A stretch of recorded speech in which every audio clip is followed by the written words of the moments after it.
बिस्मिल्लाहिर्रहमानिर्रहीम।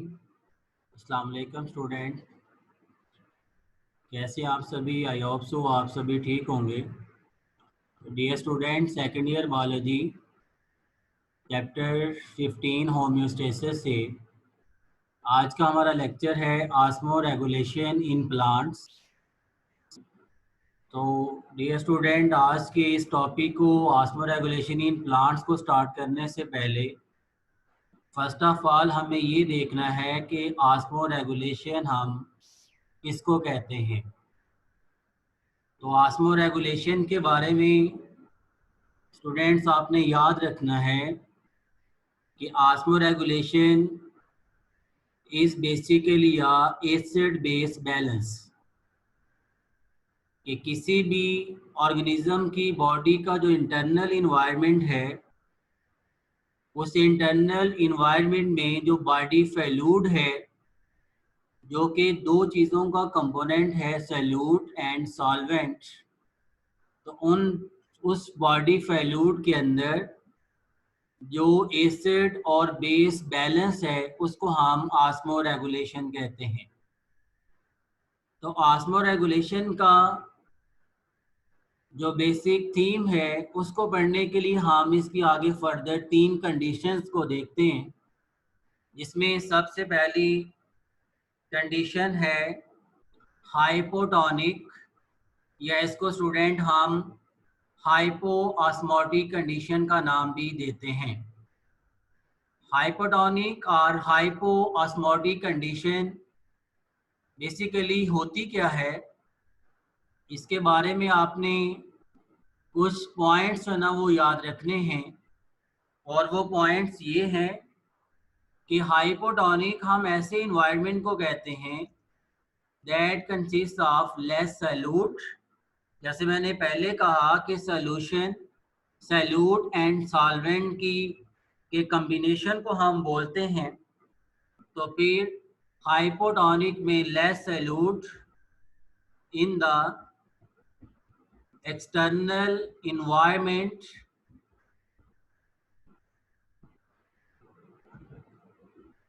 then cell. Cell का मतलब होता है एक्सटर्नल इन्वायरमेंट, सॉरी सेल से मुराद इंटरनल इन्वायरमेंट होता है। तो अगर सॉल्यूट की जो कंसंट्रेशन है वो एक्सटर्नल इन्वायरमेंट में कम है सेल की बनिस्बत इंटरनल इन्वायरमेंट की बनिस्बत, तो उसको हम हाइपोटोनिक कंडीशन का नाम देते हैं। तो हाइपोटोनिक, जिसको आप डाइल्यूटेड भी कह सकते हैं, जिसको आप फ्रेश वाटर कंडीशन भी नाम दे सकते हैं। अब इसी तरह ऑस्मो रेगुलेशन के लिए जो सेकंड टाइप है that is named as hypertonic condition. और हाइपर नाम से जाहिर है, हाइपर का मतलब मोर होता है, एंड टॉनिक का मतलब रिलेटिव कंसंट्रेशन है of solute in a solution. तो हाइपरटोनिक के लिए स्टूडेंट हम लिख सकते हैं ऑपोजिट ऑफ द हाइपोटोनिक, कि more solute in the external environment then cell. तो सेल की बनिस्बत एक्सटर्नल इन्वायरमेंट में सॉल्यूट की कंपोजिशन ज़्यादा होती है, तो इसलिए हम उस कंडीशन को हाइपरटोनिक या फिर उस कंडीशन को हम कंसनट्रेटेड या फिर मरीन वाटरी या सॉल्टी इन्वायरमेंट का नाम भी दे सकते हैं। और स्टूडेंट, जो हमने थर्ड यहाँ बात करनी है वो है आइसोटोनिक, इसमें आइसो का मतलब सेम होता है। तो अब इसमें आपने याद रखना है कि both water and solute in the same composition. तो एक ऐसा इन्वायरमेंट जिसमें वाटर और सॉल्यूट की जो कंपोजिशन है वो सेम होती है, उसको हम आइसोटोनिक का नाम देते हैं। तो डियर स्टूडेंट, इस टॉपिक को स्टार्ट करने से पहले आपको ये 3 पॉइंट क्लियर होने चाहिए कि हाइपोटोनिक इसमें less solute in the external environment then the cell है, तो फिर उसमें हम ऑस्मोरेगुलेशन करेंगे। देन हाइपरटोनिक में more solute in the external environment then cell, and then isotonic में चूंकि वाटर और सैल्यूट की कंपोजिशन सेम होती है इसलिए इसमें मेंटेनेंस की ज़रूरत नहीं है। अब ऑस्मोरेगुलेशन इन प्लांट्स हम 3 कैटेगरी में करते हैं, क्योंकि प्लांट का जो हैबिटेट है वो 3 कैटेगरीज पे मुश्तमिल होता है। Distribution of plants different habitats के अंदर होती है, जिसमें एक्वेटिक हैबिटेट होता है जिसको हम फ्रेश वाटर का नाम देंगे, जैसे हाइड्रोफाइट्स होते हैं। फिर मॉडरेट सप्लाई ऑफ वाटर है जिसको हम शेडेड फॉरेस्ट एरिया या रूरल टेम्परेट मीडो कहेंगे, जिसमें मीजोफाइट्स की कैटेगरी होगी।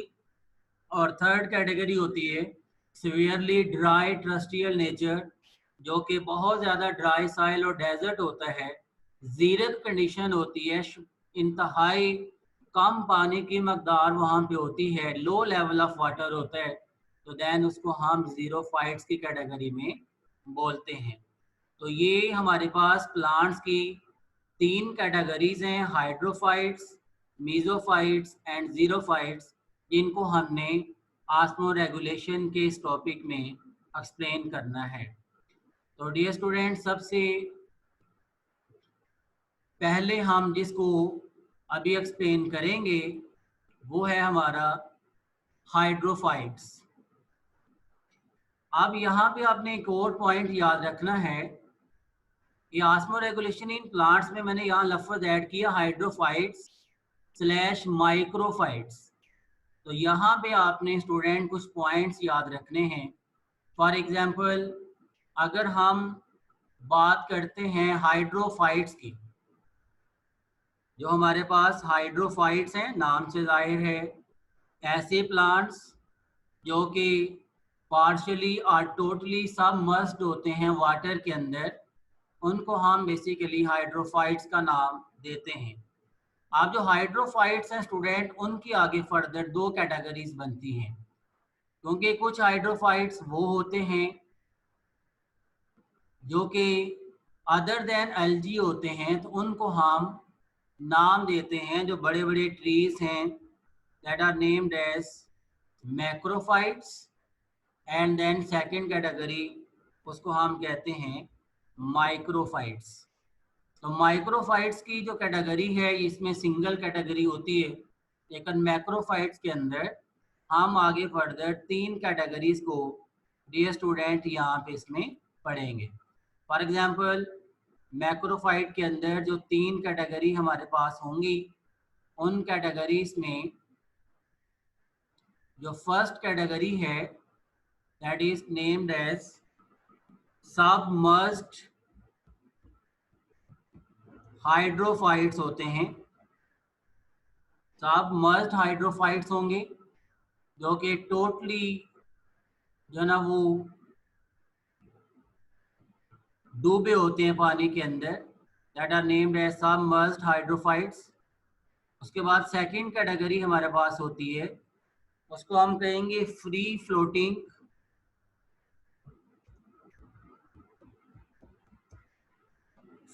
फ्लोटिंग हाइड्रोफाइट्स को उसको नाम दिया जाता है। और थर्ड कैटेगरी जो किसी वाटर सरफेस के पॉन्ड, रिवर, उसके किनारे पे डैम्प और शेडी प्लेसेस के ऊपर होंगे, वो थर्ड कैटेगरी के अंदर आते हैं। और उस थर्ड कैटेगरी आम स्टूडेंट नाम देते हैं अम्फीबियस प्लांट्स। तो ये हाइड्रोफाइट्स की 3 कैटेगरीज हैं। हाइड्रोफाइट्स की जो 2 कैटेगरी हैं उनमें मैक्रोफाइट्स की आगे फर्दर ये 3 कैटेगरी होती हैं। और अगर हम स्टूडेंट माइक्रोफाइट्स की बात करें तो माइक्रोफाइट में जस्ट सिंगल कैटेगरी होती है और वो है एल्गी लाइक एटसेट्रा। ये माइक्रोफाइट्स की कैटेगरी में जो ना वो आते हैं। तो ये तो हमारे पास हाइड्रोफाइट्स की कैटेगरी होगी। अब हम सबसे पहले हाइड्रोफाइट्स जो प्लांट्स होते हैं, वो plants that belong to aquatic habitat, यहाँ पे abundant सप्लाई ऑफ वाटर होती है, फ्लडिंग ऑफ वाटर होती है, उसको हम हाइड्रोफाइट्स का नाम देते हैं। तो हाइड्रोफाइट्स जो कि मैक्रोफाइट्स का भी नाम दे सकते हैं और माइक्रोफाइट्स भी कह सकते हैं। अब इसमें कौन सी बेसिक अडेप्टेशन हैं जिनकी वजह से हाइड्रोफाइट्स अपनी बॉडी के अंदर जो फ्लडिंग ऑफ वाटर है, एक्सेसिव वाटर है, उसका लॉस जो है वो करवाते हैं। तो फर्स्ट पॉइंट इसमें आपने याद रखना है, removal of flooding mean excessive water from its cells. Cells के अंदर पानी की अमाउंट ज़्यादा है, पानी की अमाउंट ज़्यादा, तो इट मीन्स ये हाइपोटोनिक स्टेट है। तो फिर हाइपोटोनिक स्टेट के अंदर वाटर जो है वो प्लांट सेल से बाहर उसको निकालना पड़ेगा। तो वाटर को या एक्सेसिव वाटर को निकालने के लिए ऐसे प्लांट्स के जो लीव्स होते हैं वो काफ़ी चौड़ाई के होते हैं, बड़े साइज के पत्ते होते हैं, मतलब लार्ज सरफेस एरिया उनका होता है। और जितने बड़े साइज के लीफ होंगे उनके, उतना ज़्यादा इनका सरफेस एरिया होगा। और सरफेस एरिया के साथ साथ इनमें extensive stomata on upper surface होते हैं। ये चूंकि ये प्लांट्स जो हैं वो पानी के अंदर होते हैं और ट्रांसपरेशन के लिए स्टोमेटा की प्रेजेंस अपर सरफेस पे होना ज़रूरी होती है। तो इनके जो लीव्स हैं वो आइसो बायलैटरल लीव्स जो है ना, वो आइसो बायलैटरल, तो हम उसको नहीं कह सकते बाइफेशियल, नहीं कह सकते, उसको हम मोनोफेशियल लीव्स कहते हैं, क्योंकि उसके एक तरफ स्टोमेटा मौजूद होते हैं। तो extensive stomata on upper surface, जिसकी वजह से रेट ऑफ ट्रांसपायरेशन ज़्यादा होगा। थिन क्यूटिकल होती है, क्योंकि क्यूटिकल जो कि एक लिपर्ड नेचर है जो कि प्रिवेंट करती है वाटर लॉस को। तो इसमें क्यूटिकल का जो लीफ की अपर एपिडर्मस के ऊपर जो क्यूटिकल की प्रेजेंस है वो बहुत थिन होती है, ताकि वाटर के रिमूवल को जो ना वो ज़्यादा किया जा सके, इसको प्रिवेंट कम किया जा सके। लार्ज फ्लैट लीव्स होते हैं जिसकी वजह से सरफेस एरिया बढ़ता है, स्टोमेटा का नंबर ज़्यादा होता है। एयर सेट्स फॉर फ्लोटेशन होती हैं। और इसी तरह रिडक्शन इन रूट्स, क्योंकि ये पानी के अंदर मौजूद होते हैं, इसलिए इन प्लांट्स के अंदर जो रूट्स हैं वो चूँकि साइल के अंदर एंकोरेज नहीं होना होता, इसलिए इनमें रूट्स जो हैं वो थोड़ी रिडक्शन होती है, मतलब थोड़ी कम होती हैं रूट्स। और इसकी जो एग्जाम्पल्स हैं वो डियर स्टूडेंट चार हैं। राइस प्लांट है, ब्रायोफाइलम है, हाइड्रीला है एंड वाटर लिलीज इस कैटेगरी के अंदर आ सकती हैं। अब अगर हम बाय स्ट्रक्चर देखें तो ये हमारे पास फर्स्ट जो है ये मतलब चार हमारे पास प्लांट्स हैं जिनको हम हाइड्रोफाइट्स की कैटेगरी में बोल सकते हैं। और यही वो हाइड्रोफाइट्स हैं जिनके अंदर तमाम वो अडेप्टेशन होती हैं जो एक्सेसिव वाटर को बॉडी से निकालने के लिए चाहिए होती हैं। अब इसमें ये जो फर्स्ट है इसको हम वाटर लिली का नाम जो है ना वो देते हैं। उसके बाद हमारे पास सेकंड नेम है, that is named as bryophyllum है। और उसके बाद ये थर्ड कैटेगरी है, that is named as hydrilla. तो ये दोनों कैटेगरी हाइड्रीला की कैटेगरी में आती हैं। और ये फर्स्ट वन जो कि मैंने पहले बताया वाटर लिली, और उसके बाद ब्रायोफाइलम एंड देन हाइड्रीला। अब हम सेकंड कैटेगरी की बात करते हैं, हैबिटेट, जो कि हमने पहले बात की थी कि मॉडरेट सप्लाई ऑफ वाटर है। तो plant with moderate availability of water जिनको हम मीजोफाइट्स का नाम देते हैं। तो ये ऐसे प्लांट्स हैं जिनके अंदर ना तो एक्सेसिव फ्लडिंग ऑफ वाटर होती है और ना ही अक्यूट शॉर्टेज ऑफ वाटर है। तो ऑलमोस्ट इनमें वाटर की जो अवेलेबिलिटी है वो कभी कम हो जाती है, कभी ज़्यादा हो जाती है। जैसे इसमें इन प्लांट्स में सबसे पहली अडेप्टेशन क्या है, insufficient supply of water stomata open.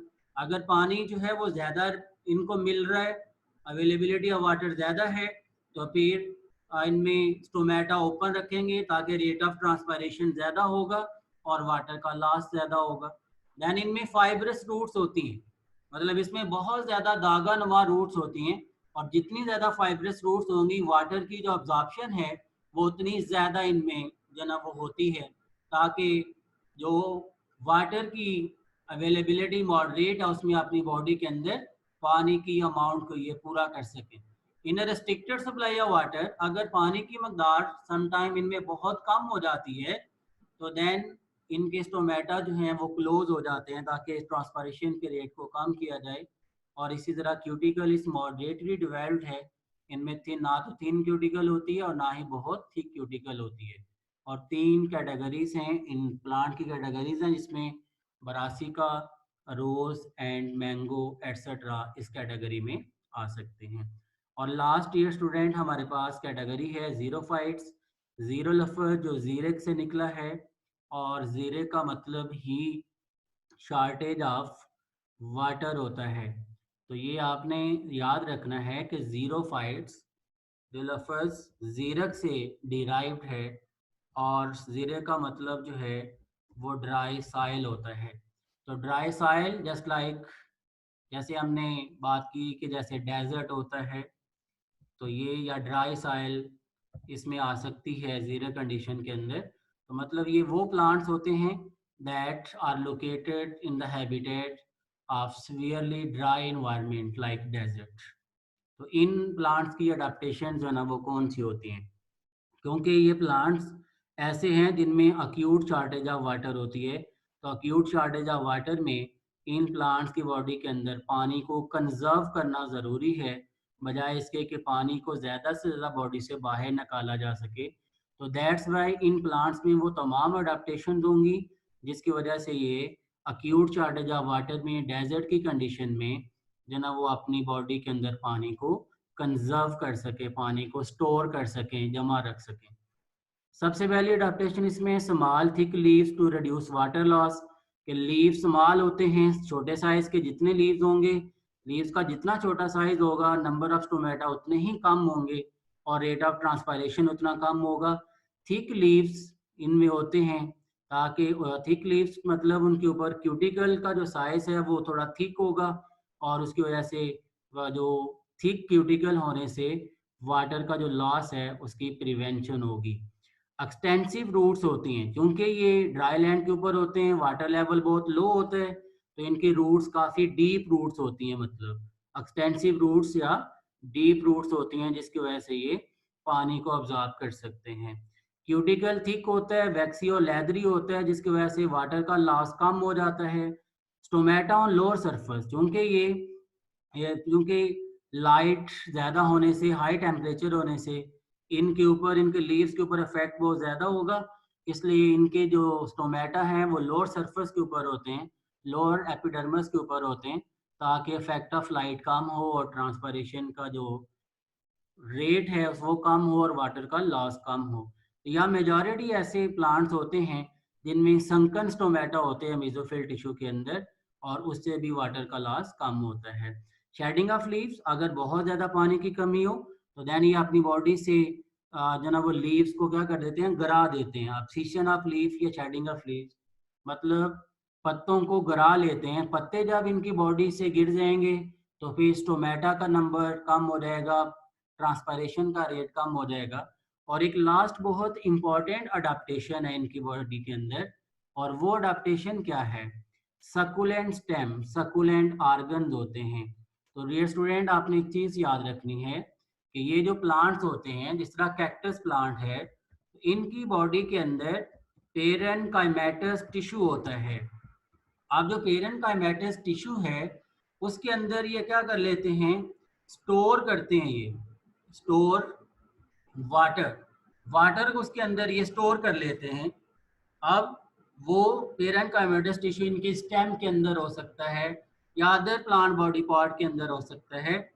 जो मेजॉरिटी जो स्टेम है वहाँ पे जो पेरेन्काइमेटस टिश्यू होते हैं उनके अंदर ये वाटर को स्टोर कर लेते हैं, ताकि अक्यूट शॉर्टेज ऑफ वाटर, जब वाटर की अवेलेबिलिटी बिल्कुल ही खत्म हो जाएगी तो देन उस वक्त वो उस आर्गन को, जो कि पानी के स्टोर होने के बाद वेट एंड जूसी आर्गन बन गया होता है, जिसको हम सकुलेंट आर्गन कहते हैं, that is the most important adaptation of xerophytes. जिस तरह कैक्टस प्लांट होता है या फिर यूफोरबिया होता है, तो इन कैटेगरीज में फिर सकुलेंट ऑर्गन्स बनते हैं ताकि वाटर को ये अपने अंदर स्टोर कर सकें। और इस कैटेगरी के अंदर यह स्टूडेंट आपको पता है कि जो प्लांट्स आएंगे उनमें कैक्टस है, यूफोरबिया है, इसी तरह पाइन ट्री वगैरह इस कैटेगरी के अंदर शामिल हो सकते हैं। अब अगर मैं आपको इसमें मीज़ोफाइट्स और ज़ीरोफाइट्स की कैटेगरी को बताऊं तो वो आप नोट करें। मीज़ोफाइट्स में ये बरासी का प्लांट है, सरसों का पौधा, ये इस कैटेगरी में आ सकता है मीज़ोफाइट्स में। इसी तरह रोज़ प्लांट है, गुलाब, एंड देन मैंगो ट्री इस कैटेगरी के अंदर आ सकते हैं। और ये इसमें ज़ीरोफाइट्स की कैटेगरी है। ज़ीरोफाइट्स की कैटेगरी के अंदर ये कैक्टस है जो कि ड्राई लैंड के ऊपर डेजर्ट में मौजूद है। इसी तरह यूफोरबिया है, पाइन ट्री है, एट्सेट्रा। तो ये कुछ इम्पॉर्टेंट ज़ीरो फाइट्स हैं जो अपनी बॉडी के अंदर वाटर को कंजर्व करके रखते हैं। और इनमें सबसे मेजर अडेप्टेशन क्या होती हैं? इनके लीफ स्मॉल होते हैं, इनके लीव्स स्मॉल होने के साथ साथ थिक होते हैं, इनके लीव्स के ऊपर थिक क्यूटिकल होती है, सकुलेंट आर्गन होते हैं, डीप रूट्स इनकी होती हैं। तो ये स्टूडेंट अडेप्टेशन है जिसकी वजह से ये प्लांट फिर डेजर्ट के अंदर या ड्राई लैंड में अपने आप को सरवाइव रखते हैं। तो ये आज का हमारा लेक्चर था, आस्मो रेगुलेशन इन प्लांट्स। अगर आपको इस लेक्चर के से रिलेटेड अगर आपका कोई क्वेश्चन हो तो वो आप मुझे कमेंट बॉक्स में पूछ सकते हैं। अल्लाह हाफिज़।